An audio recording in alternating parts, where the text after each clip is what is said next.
everyone. I hope everybody is well this fine morning. It is nice and wet here in Drogheda.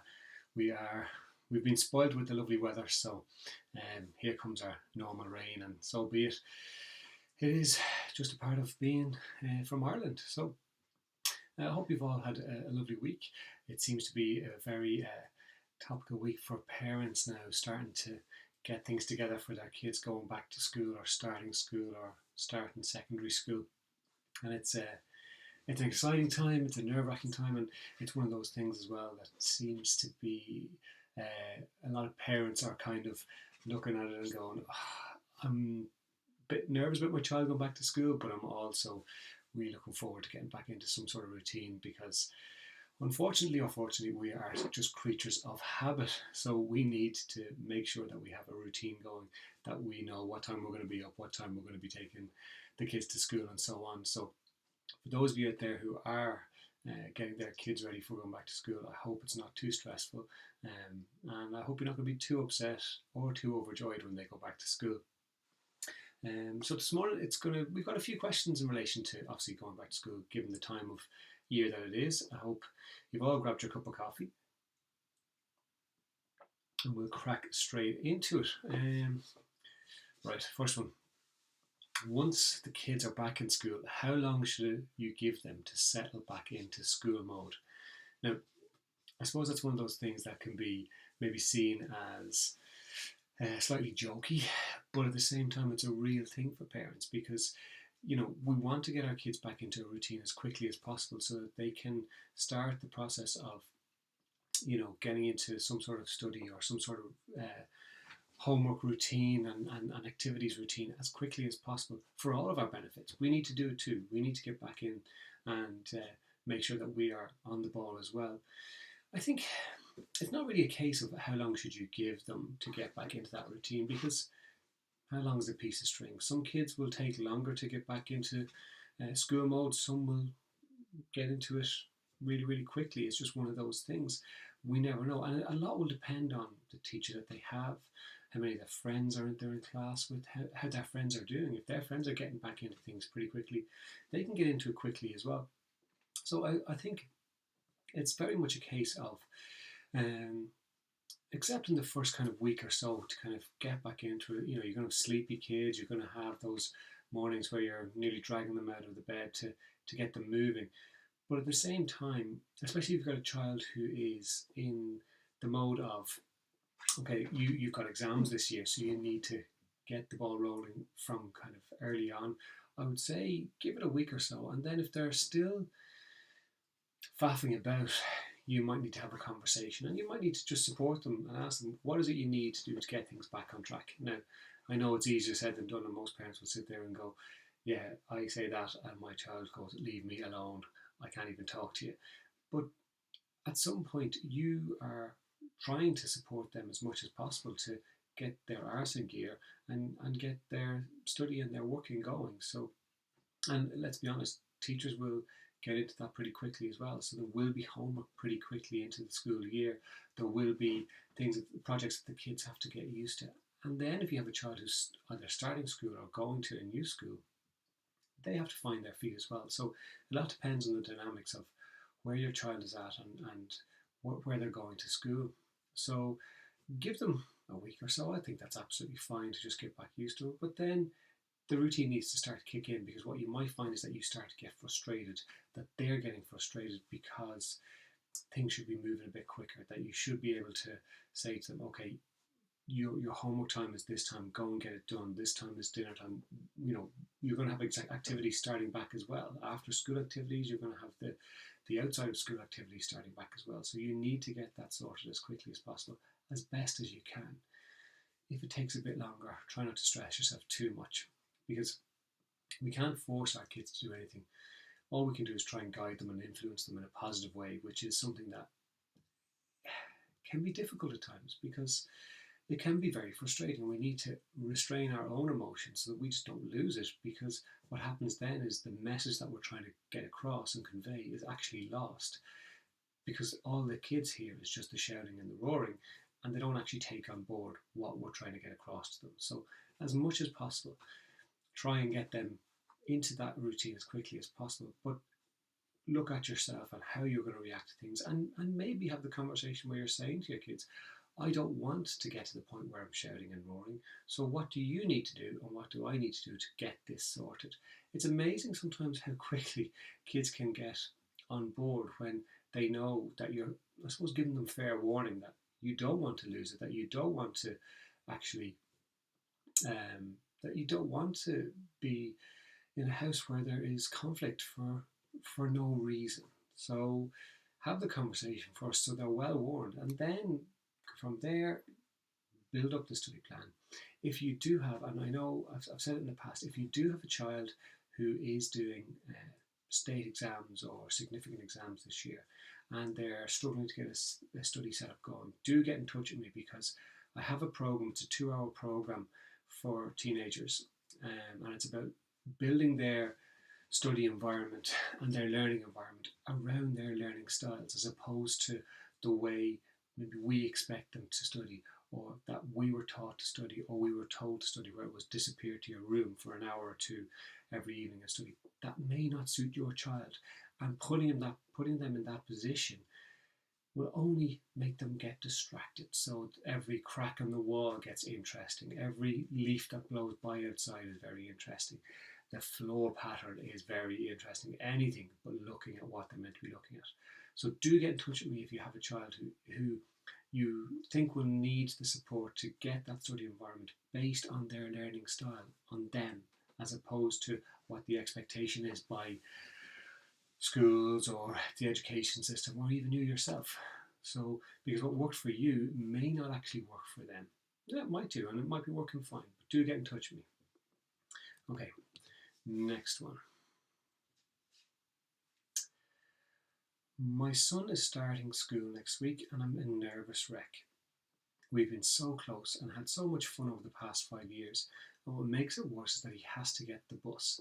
It's not a long journey, but I just want to make sure he's okay. How can I get rid of this feeling of anxiety? I'm sure plenty of parents across the board will have felt that way about their child starting school. It's such a major milestone in a child's life and in a family's life. You know, it's one of those ones where, you know, the friends and neighbours and family members come around or look for the photographs of that first day in that uniform. They look so small, but yet they look so big compared to what they've been, and it's kind of momentous in some ways. I think a lot of people remember their first day of school. They might not remember anything else of school, but they might remember the first one, and it's that feeling of trepidation and walking into this big, huge building compared to probably anything that they've experienced before. And then we're looking at our little bundle of joy toddling off. And in some cases, you might have a child looking back with a tear in their eye. You might be literally holding in a waterfall of tears, or they might be skipping in and running off. Excuse me, I have to take a drink. They might be running off into the school, delighted to get the opportunity to go and meet new people or see some friends that they may have known. So it's a pretty big, momentous moment for a lot of families. And it's okay to be nervous about it. It's okay to feel that bit of anxiety around, you know, your child is starting this journey. And it is the reality. Once they start school, things kick into gear. They start to move a lot faster because we're looking at each individual milestone. So there is the break at Halloween, there's the Christmas break, there's the, you know, midterm break in February, there is Easter time, there is summertime, and all of a sudden things get faster. So what I'd say to you is give yourself a break. It's all right to feel that way. It's all right to feel nervous about it. What I will say is that your child will be okay. He may get upset. He may cry when you put him on the bus. He may cry. He may come home from school crying. He's going to be okay. He's going to be okay. The majority of the teachers that they have in place for those little ones going into school, they're so skilled and they know exactly how to get a child to feel comfortable and relaxed. And unless you're getting a phone call from the school 2 weeks in saying, okay, your child is crying every single day, we need to get this sorted, you have to trust that they know what they're doing, and that your child is going to be okay, and that he is okay, that he's going into school, he's having fun, he's learning, and it's one of those things. Look at what you need to settle within yourself. Trust that the school know what they're doing, that the bus driver is fine, that he's going to be lovely, and that he's going to have a laugh with your child when he gets onto the bus. And just start to look at, okay, well, I now have this time for myself if you do. So, unless you're going to work, if you have that time, what can you do for yourself and for your family that's going to make things better for you? So that those times where we distract our kids because we know they're going to look for something that they're not going to be able to get, or that they're about to start to cry, or whatever it might be, and we kind of distract them with something, and it works to keep their attention on something positive. Look at yourself. What can you do to keep your attention on something positive, something looking like it's going to be of an interest to you? Because you may have an extra hour or two in the morning that you didn't have. Now, you may not, because houses need to be taken care of, work needs to be done, all that kind of thing. But there is that time that you maybe didn't have before. So just, I suppose, trust the process, and that you're going to be okay too. That give it a week or so, and you're going to be absolutely fine. Absolutely fine. Okay, last one for today. I have a frog in my throat today. I'm not going to get sick though. Not at all. Because I don't. Okay, last one today. My husband is a motorbike nut. He's always tinkering with his bike. He now wants to get our 6-year-old daughter into biking. It's fine for him, but I'm really scared she'll get hurt. He's always talking about all the injuries he's had over the years, and I don't want that for her. I know if I get into it with him, it'll cause a huge argument. Have you any advice on how I can talk to him about my concerns? Well, I suppose, you can start by saying, okay, there is a conversation to have here, if you feel that strongly about it. Now, there might be some people listening, and they'll be saying, sure, what's the problem? Kids climb trees and fall out of trees. Kids play football, basketball, netball, whatever it might be, and they get hurt. It's just part of life when you play sports, and the benefits of sports and activities completely outweigh the negatives in terms of injuries. Rarely do we have significant injuries, but it happens sometimes, but that's just part of life. Maybe your conversation needs to come from the perspective of, what can you do, or what are we going to do as parents to make sure that this process of her taking part in biking is going to be as safe as possible? Like, I'm going to assume something here, that your husband doesn't want your child to get injured, doesn't want to see her get a broken leg, a broken arm, whatever it might be. So it's about reframing, and it's something that I use all the time in my coaching, is reframing, because how we view something is very much how we feel about it. So if we view it from the perspective of, okay, you're not saying to him, I don't want this to happen, I don't want my child going and doing this. If that's okay with you, because it is a passion of his, and it could be something that connects them really, really strongly, and that the bond that they get is something that's going to be really, really positive going forward for both of them.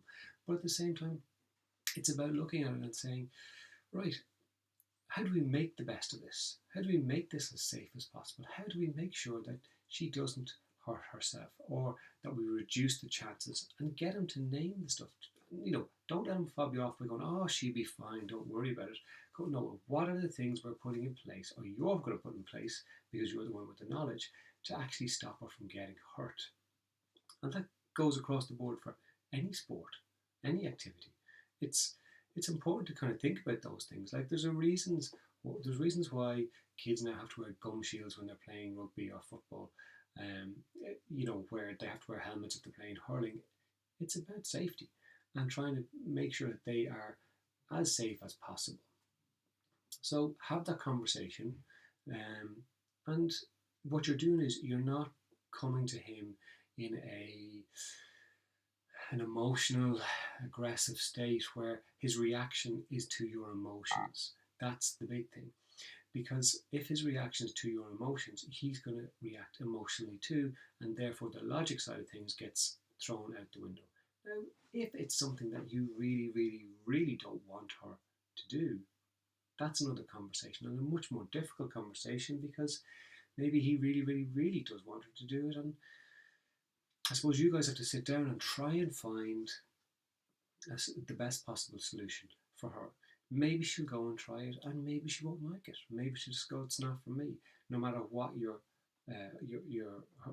partner, sorry, actually does with her or supports her, she might just not like it, but she may love it, and she may, who knows what may happen. It may bring her a whole new range of friends. It may bring her lots of different skills that she would never have. It may bring her resilient skills for those times that she does fall off and she knows she can get back up. Like, that's how we get resilience. We say it every single week, by falling down and knowing that we can get ourselves back up. So it's really important that we allow our kids to experience what life is like. And we fall, we hurt ourselves, we break things. It's part of life.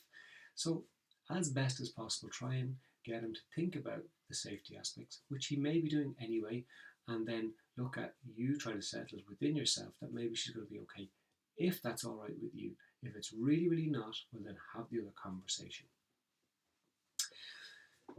That's it for today. Short and sweet, a whole 17 minutes.